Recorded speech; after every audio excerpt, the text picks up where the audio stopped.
आपको ऐसा लगता होगा कि पैसे नहीं है इस वजह से शादी रुक गई और पैसे हैं इस वजह से शादी हो गई। ऐसा नहीं है। शादी के योग में पैसा होना नहीं होना ये सब मैटर नहीं करता। शादी का योग है तो वो शादी होगी, चाहे वो कैसे भी किसी भी प्रकार से हो। और तय समय पर व्यक्ति भी मिलेगा, निमित्त माध्यम भी मिलेगा, जिससे शादी होनी है वो भी मिलेगा, कोई आपके साथ लगने वाला मिल जाएगा। जैसे भी होनी है वो होकर रहेगी, क्योंकि ग्रह नक्षत्र का जो प्रभाव है, जो एक तय समय है, निश्चित समय, जो चीज़ें निश्चित हो चुकी हैं उनकी कोई काट नहीं है। ये बात आप ध्यान रखें। वो तय समय पर होनी है, उनको लेकर माइंड अपसेट करे ही ना। कोई चीज़ अगर नहीं हो रही है बार बार करने के प्रयास से, तो फिर आप अपने मन को ख़राब ना करें कि अभी वो समय नहीं आया है, और आप अपना प्रयास जारी रख सकते हैं या थोड़ा रिलैक्स हो सकते हैं।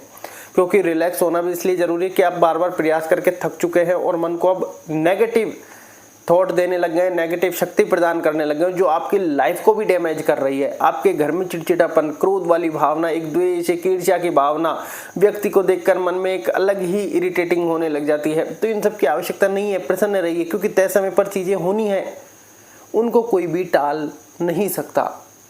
आप ये सोच रहे हैं कि मैं टाल दूंगा, तो ये सिर्फ आपका भ्रम है। इसलिए कहते हैं जीवन में जितना हो सके मन को प्रसन्न रखो। दुख का समय भी आएगा तो आना है, सुख का समय भी आएगा तो आना है, और आपको इन दोनों समय में सरवाइव करना है तो करना भी है। आप सोच रहे कि मैं इससे बचकर निकल जाऊंगा, अरे वो समय है, माया का प्रभाव है, वो आपको जाने ही नहीं देगा। आप बहुत सी बार लोग सोचते हैं कि यार जैसे ही समय आएगा दुख का, मैं तो बिस्तर रजाई ओढ़ के सो जाऊंगा। ज़्यादा दूर एग्जाम्पल नहीं लेते, इसी को लेते हैं कि दुख का समय आएगा तो मैं रजाई ओढ़ के सो जाऊंगा और बार बार सोता ही रहूँगा और किसी भी तरीके से बचने का प्रयास करूँगा, लेकिन वो सो नहीं पाएगा। ये बात आप ध्यान रखें। मन इतना बेचैन, मन में डर, सारी चीज़ें चालू हो जाएंगी उसकी, क्योंकि वो भागने का प्रयास कर रहा है। तो कोई चाहकर भाग नहीं सकता। जो चीज़ भोगनी है वो भोगना निश्चित है। जब प्रारब्ध आना है तो वो आना है, और आपका अपमान करना है तो होना है, अपयश होना है तो होना है।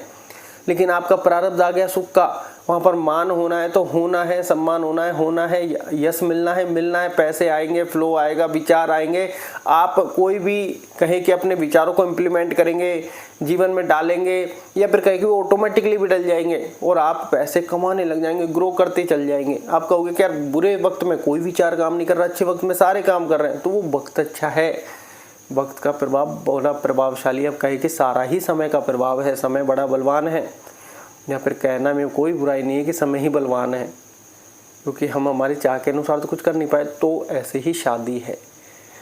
हालांकि हमारा परेशान होना एक स्वभाव बन गया है। इसके पीछे कारण है हमारी बचपन से ही मानसिकता। कि हमारी बचपन से मानसिकता क्या थी कि पढ़ो लिखो, इतनी परसेंटेज बनाओ, फलाने लड़के की 90 बनी है इस बार, आपकी 95 बढ़नी चाहिए। बच्चे के ऊपर प्रेशर क्रिएट कर दिया। बच्चा पढ़ रहा है दिन रात, अलग ही लेवल में पढ़ रहा है। वो अपना आपको दिख रहा है कि पढ़ रहा है, 100% दे रहा है, वो व्यक्ति दे ही नहीं पा रहा अपना 100%। वो स्ट्रेस में पढ़ रहा है, उसके कुछ अलग ही धारणा होती जा रही है। उसको एक फ्री विल दो, फ्री माइंड दो कि आप अपना 100% दीजिए। फलाने की चाहे 80 बनी हो, चाहे 0 बनी हो, चाहे 100 बनी हो, आप अपना पढ़ाई में 100% दीजिए। एग्ज़ाम दे के आइए, उसके बाद जो होगा चाहे फेल हो जाओ, नो टेंशन। जो लोग पढ़े लिखे नहीं, उन्होंने इतिहास रचा है, ये बात हर व्यक्ति जानता है। लेकिन फिर भी हम शुरू से बचपन से ही टॉर्चर करते आ रहे हैं। पढ़ो पढ़ो पढ़ो पढ़ो पढ़ो पढ़ो, दिन रात। सुबह ये समझो 7 बजे स्कूल, 3 बजे ड्रॉप होती है, 2 बजे ड्रॉप होती है, उसके बाद फिर ट्यूशन के बाद फिर कोई और एक्टिविटी, बच्चों को खेलने का टाइम भी ख़त्म हो गया है। लेकिन इन सब प्रेशर क्रिएट करने के कारण कौन है? वो हम ही हैं। शुरू से ही मानसिकता ऐसी कर दी जाती है कि व्यक्ति जीवन भर स्ट्रेस, थोड़ी सी असफलता मिली, फिर स्ट्रेस, थोड़ा सा और असफलता मिली, तो वो बेचारा घर में ही कोना ढूंढता है कि भैया घर वालों से ही कैसे बचूं, ये तो घर वाले ही दुश्मन बन जाएंगे। तो आज ये सारी यातनाएं चालू हो चुकी हैं। व्यक्ति से अगर शुरू से कहा जाए कि हमारा काम सिर्फ प्रयास करना है, जीवन में फल हमारे हाथ में नहीं है, तो तुम अपने प्रयास में 100% देना, उसमें कोई कमी मत रखना, उसके बाद जो रिजल्ट होगा स्वीकार है, क्योंकि वो हमारे हाथ में ही नहीं है। तो व्यक्ति की मानसिकता चेंज होती जाती है। उसको पढ़ने में भी इंटरेस्ट आता है कि फैमिली अच्छी है, समझदार है, उनको पता है जो चीज़ उनके हाथ में नहीं है उसके ऊपर प्रेशर क्रिएट नहीं कर रहे, और ये जीवन की सीख भी है।